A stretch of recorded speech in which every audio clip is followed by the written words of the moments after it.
សម្រាប់បងប្អូនអាជីវករដែលប្រកបរបរសង្កសីគៀបស្នោបាទក្នុងវីដេអូនេះគឺខ្ញុំចង់បង្ហាញនិងបញ្យល់អំពីបងប្អូនរបៀបក្នុងការគ្រប់គ្រងជាធម្មតាសង្កសីគៀបស្នោគឺយើងមានលុបតាមប្រភេទពណ៌នៃស្នោហើយក៏ដូចជាសងខាងតើយើងគៀបដោយប្រើសង្កសីប្រភេទណាឧទាហរណ៍ដូចសង្កសីគៀបស្នោរបស់ JP ឬក៏របស់ Star ឬក៏របស់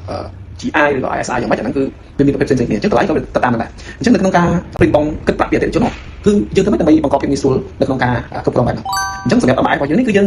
មានជា system មួយសម្រាប់ជំនួយនៅក្នុងការចេញបងបានលឿន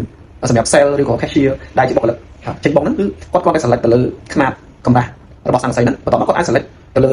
ពណ៌ color បាទហើយបើភ្ញៀវគាត់ចង់ដូរ color ដូរអីផ្សេងៗនៅក្នុងសង្កសីបាន select ហើយនេះគាត់អាច select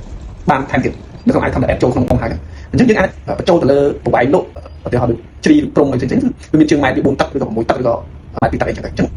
នៅក្នុង system យើងគឺវា set default ស្រាប់ៗហើយយើង select យកវានឹងចេញបងការគណនាអីផ្សេងៗគឺត្រឹមត្រូវ 100% បាទនេះគឺសម្រាប់បងប្អូនឬក៏អាជីវករដែលប្រកបមុខរបរខាង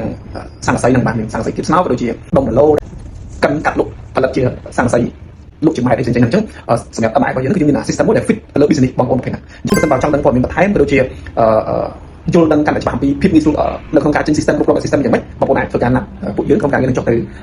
បង្ហាញឬក៏បង្រៀនបើសិនបងប្អូននៅភ្នំពេញហើយយើងឆាតសេវាទេតែបើសិនយើងទៅខេត្តយើងអាចឆាតសេវាតិចតួចថ្លៃសាំងឡានអញ្ចឹងទៅអញ្ចឹងយើងអាចពិភាក្សាទៅលើការគ្រប់គ្រងថាធ្វើម៉េចដើម្បីឲ្យងាយស្រួលឲ្យបងប្អូនចេញបងលក់គ្រប់គ្រងអតិថិជនជំពាក់ហ្នឹងគឺងាយស្រួលមែនតើនៅក្នុង system របស់យើងបាទអញ្ចឹងសូមអរគុណបាទ